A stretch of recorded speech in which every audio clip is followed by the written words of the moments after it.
أهلا وسهلا فيكم من جديد وفي أولى محطاتنا. يعني فصل الشتاء بتزداد أمراض الأطفال خاصة السعال، والأهل بصيروا هم مرات كثير يتناقشوا مع أهل أو مع جيران أو مع أصدقاء كيف ممكن نلاقي حل للسعال أو حتى في ظل انتشار فيروسات مختلفة.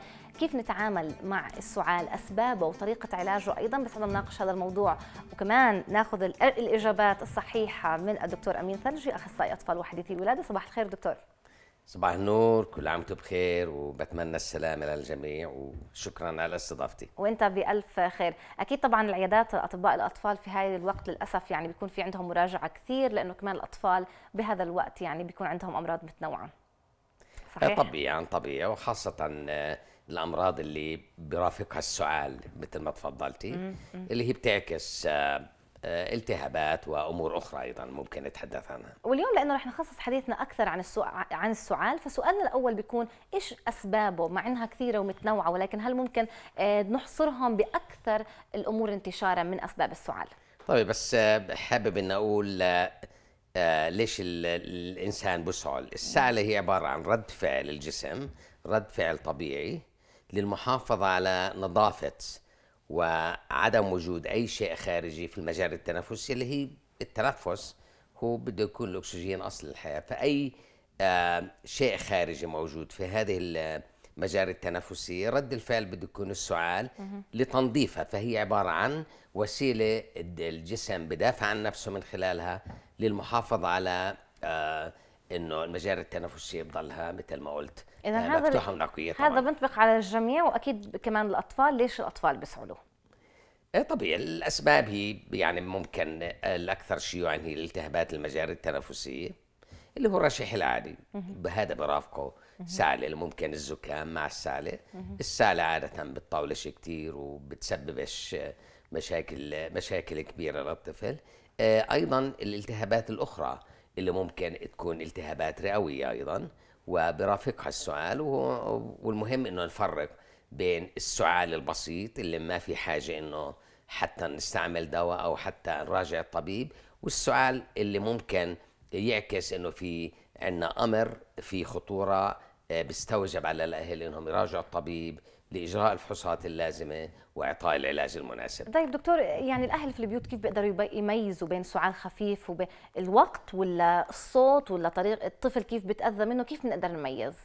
السعال اللي برافق مثل ما قلت رشح لحد اسبوع 10 ايام وحتى اسبوعين، هذا خفيف. هذا ممكن يكون مقبول نتيجه الفيروس، ما دام انه الطفل بيشرب سوائل منيح كفايه، بيرضع منيح، فيش عنده صعوبه بالتنفس، لونه منيح، ما فيش عنده شحوب، فيش عنده ازرقاق، ما فيش عنده حركه صدره مش سريعه، ما فيش انجذاب باسفل الصدر. الاهل ممكن انهم يقدروا يميزوا، ما فيش صوت حشرجه غير عاديه للتنفس. هذا السؤال اللي ممكن الاهل يستنوا حتى لاسبوعين. ممكن هذه السعاله تكون مقبوله نتيجه التهاب فيروسي عادي وما يكونش في حاجه لاجراءات غير عاديه. السعال اللي بيرافقه صعوبه بالتنفس، اللي الطفل ممكن لونه يصير شاحب، ممكن لونه يصير ازرق، ممكن الطفل يبطل يرضع، يبطل يتفاعل مع المحيط، يكون عنده ارتفاع شديد بدرجة الحرارة. السعال أيضا اللي ممكن يزيد عن أسبوعين، هذه يعني موضوع مهم. السعال اللي بيجي بعد ما الطفل كان يأكل بزر، فستق، مكسرات أو أكل وتشردع عليه وبعدها بدأ يسعل والسعال استمرت، هذا هون سعال بدنا ننتبه له، لأنه قد يستوجب إزالة الجسم الخارجي اذا نزل في القصبات الهوائيه. احنا مرات متعودين انه مثلا اذا بنحكي عن شردقه فبنحكي انها ممكن تكون انيه فقط، يعني ممكن يعني الناس ما تربط انه استمرار هذا الموضوع ممكن يكون لعده فترات او حتى ايام، ممكن يكون مرتبط بنفس حادث الشردقه نفسه. فهي نقطه كثير مهمه، يعني انه الناس تربط بين هذا الموضوع. عمليا بيكون محتاج يزور الطبيب، فبالتالي ممكن يفرغ البقايا اللي متبقيه في القصبات الهوائية. طبيعي السعلة اللي بتدوم أكثر من أسبوعين عادة بتستوجب زيارة الطبيب، وأحد أسبابها ممكن يكون شردقة واستنشاق ودخول جسم خارجي في القصبات الهوائية. وفي أطفال بعدوا يسعوا لأسابيع إذا مش أشهر، باخذوا علاج على اساس انه عندهم ازمه، بس بتبين فيما بعد بالفحوصات والتدقيق انه مثلا في بذره داخله في القصبه الهوائيه وساده القصبه الهوائيه، بتعمل التهابات متكرره والى اخره. فهذا موضوع الطبيب بيهتم فيه، والاهل ايضا اذا كان في سعله لاكثر من اسبوعين، سعله مزمنه بنسميها، بيستوجب هذا الامر مراجعه الطبيب. وعشان هيك بنضل نقول قديش مهم الاطفال ياكلوا الاشياء الطريه، الاشياء الخفيفه، ويمكن بهذا الوقت كمان لانه يعني بتصير الشردقه عمليا وممكن تؤدي لهذا النوع من السعال الشديد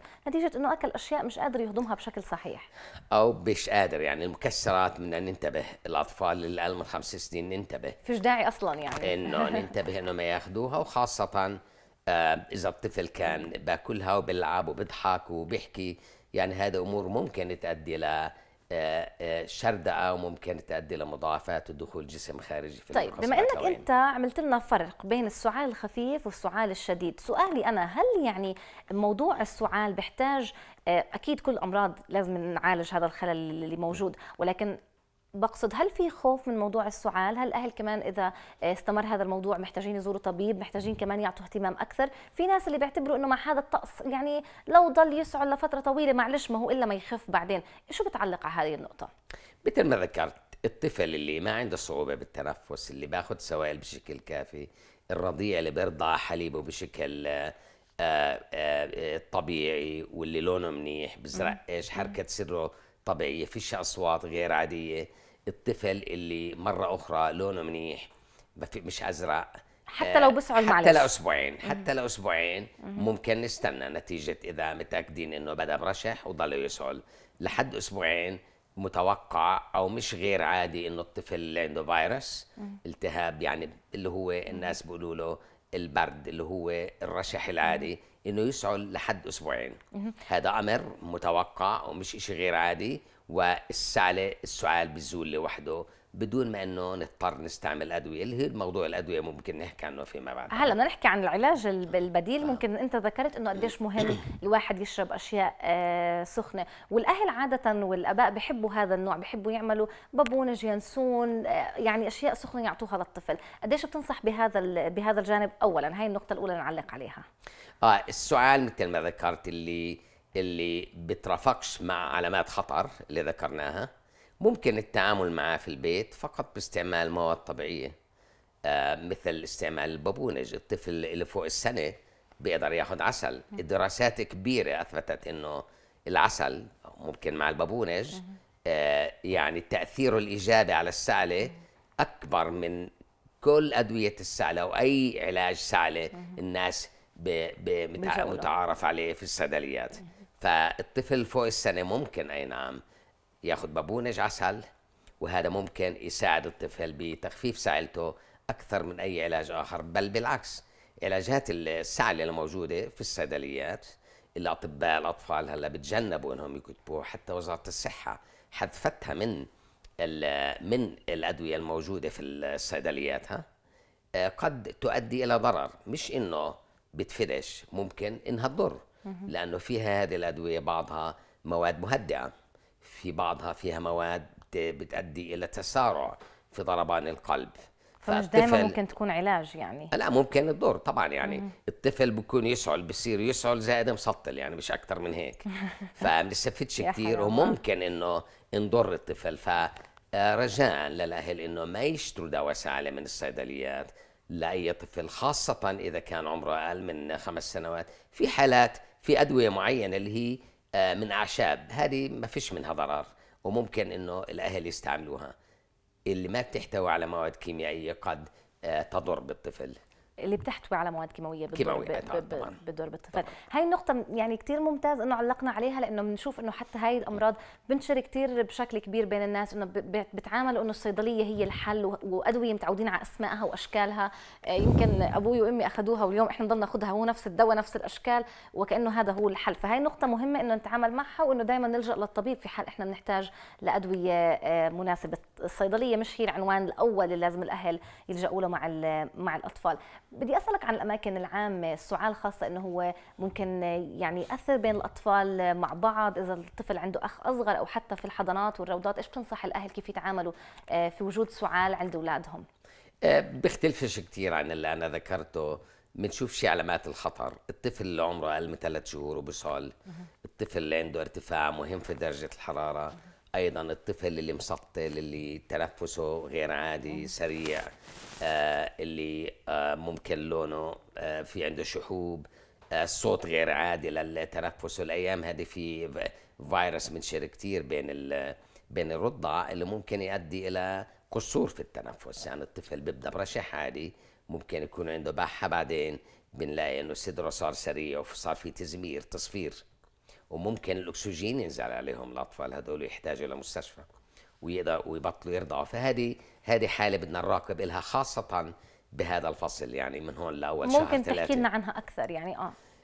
في فيروس معروف، بدناش نذكر اسماء علميه، مش مهم، بينتشر عن طريق العدوى. يعني الشخص الكبير ممكن يكون عنده رشح عادي وما ياخدش الاحتياطات اللازمه لمنع العدوى، وممكن انه يلمس طفله بدون ما يغسل ايديه، او انه حتى يسعل بوجه طفله، او بالتالي ينقل 100% ينقل الفيروس عن طريق ذرات الهواء ويسعله ويعديه.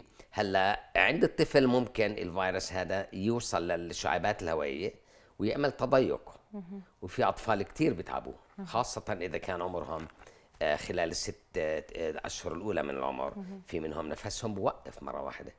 فهذا خطير يعني كمان في مراحل إذا ما انتبهنا. بدنا ننتبه كتير، خاصة اللي عمرهم صغير. هذا الفيروس بيؤدي إلى قد يؤدي إلى مشاكل إذا ما انتبهنا، والطفل ممكن ينزل أكسجين، وبندخل أطفال كتير على المستشفى لإعطائهم سوائل في الوريد، والتأكد من إنه إعطائهم أكسجين، والتأكد من أن الأكسجين في جسمهم كافي. فالنصيحة للناس بهذا الخصوص إيش بتقول للناس؟ ينتبهوا من موضوع نقل الفيروسات أو حتى العدوى، بمعنى أنه إذا حدا كبير في العائلة هو مرشح فينتبه على حاله منيح، أو يعني يبتعد عن الأطفال. مهم، وهذا هو المفهوم الخاطئ اللي موجود عند بعضنا، اللي هو ورثناه عن أجيال سابقة، إنه المرض لفحة هواء، إنه الطفل بمرض لأنه حدا فتح الشباك، أو لأنه الأم أو حدا حممه واطلعوا من غرفه لغرفه. صحيح. مش هيك المرض. وما نقتنعش غير بهاي الحاله يعني. صح. عدوى. المرض هذه الفيروسات تنتقل عن طريق العدوى. ايدينا هي اللي بتنقل المرض.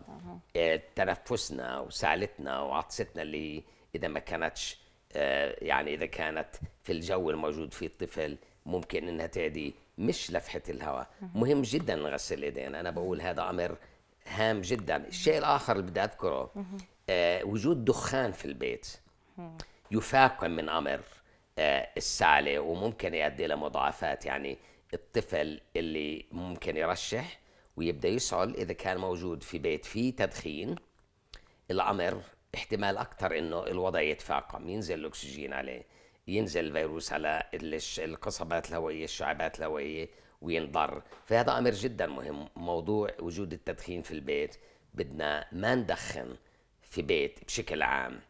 طبعا بشكل عام انا بقول خاصة اذا كان في اطفال، مش لازم ندخن على الاطلاق، لان ممكن انه يزيهم ويحول سعال بسيط الى مضاعفات شديدة بالرئتين والقصبات الهوائية. هذا مهم. يعني العائله اللي بده يكون عندها جو صحي وبيئي وما يكونش فيه تفاقم، بدها تطلع على اسلوب حياتها هي، لانه كمان الامور اللي ذكرتها يعني من تغسيل الايدين، من عدم التدخين، يعني نراقب حالنا، هاي كمان بدها اسلوب حياه، والعائله تكون مهتمه في حالها وفي بيتها اكثر. سؤالي دكتور، يعني امتى انت بتقول للناس يجوا يزوروك، وقديش مهم بس يجوا يزوروك اول مره؟ يعني انا بحكي هون على الاطباء بشكل عام اكيد، يعني يزوروا الطبيب، وكمان قديش مهم يتابعوا معه فيما بعد. مرات بنشوف كمان الاهل انه بيزوروا الطبيب مره واحده، باخذوا هذا الدواء، اذا تحسن خلص، او بنعتمد الدواء هذا لعده مرات. شو بتعلق على هاي النقطه؟ وهذا ختام اللقاء. تفضل. شكرا لك. الامر بتعلق بموضوعنا اللي هو السؤال ولا بشكل عام؟ لا بس السؤال بالتحديد. السؤال مثل ما ذكرت، ممكن الاهل حتى ما يجيبوا الطفل على العياده اذا كان الامر بتعلق برشح وسعاله وطفل، يعني هاي جزئيه بنحلها في البيت وقلنا كيف بنحلها. ما في داعي. بس اذا حضر الطفل الى العياده، حتى اذا ما كان عنده مشاكل، الطبيب بعطيه نفس المعلومات اللي ذكرناها خلال في بدايه الحلقه، انه وينتا يرجعوه، وينتا يراجعوا مركز صحي. يعني هذا امر مهم. لأنه دائما بقول للناس إنه المتابعة في كثير من الأحيان بتكون أهم من الزيارة الأولى. وهون مهم إنه الطبيب يعطي الأهل المعلومات اللازمة، الثقافة الصحية اللازمة، اللي يعرفوا وين الطفل ووضعه ساء ويراجعوا الطبيب. شكرا كثير لك دكتور، حكيت معلومات كثير مهمة وذكرت وربطت موضوع السعال بالأزمة بالشردقة أصلا بمراحل مختلفة ممكن تكون بسيطة نقدر نحلها في البيت، وكثير مفيد إنه كمان طبيب هو اللي نصحنا بإنه نعتمد على مشروبات ساخنة، ينسون، بابونج، والعسل بعد عمر سنة بيقدروا يستخدموه، وفي حال إنه احتاجنا نروح عند الطبيب مهم نتابع مع الطبيب. وآخر شيء ذكرته كثير مهم إنه ما نعتمد على الأدوية الموجودة بالصيدليات، ممكن تكون مفيدة لمرحلة ولكن كمان في إلها مضار، واليوم وزارة الصحة بتدعو انه الناس ما يتناولوا ادويه السعال بدون وصفه طبيه او زياره طبيب. شكرا لك على هاي المعلومات واتمنى لك نهار سعيد ودافئ. شكرا. اذا مشاهدينا احنا ننتقل الى فاصل ونستكمل محطاتنا، ولدينا مجموعه من الاخبار على مواقع التواصل الاجتماعي. ابقوا معنا.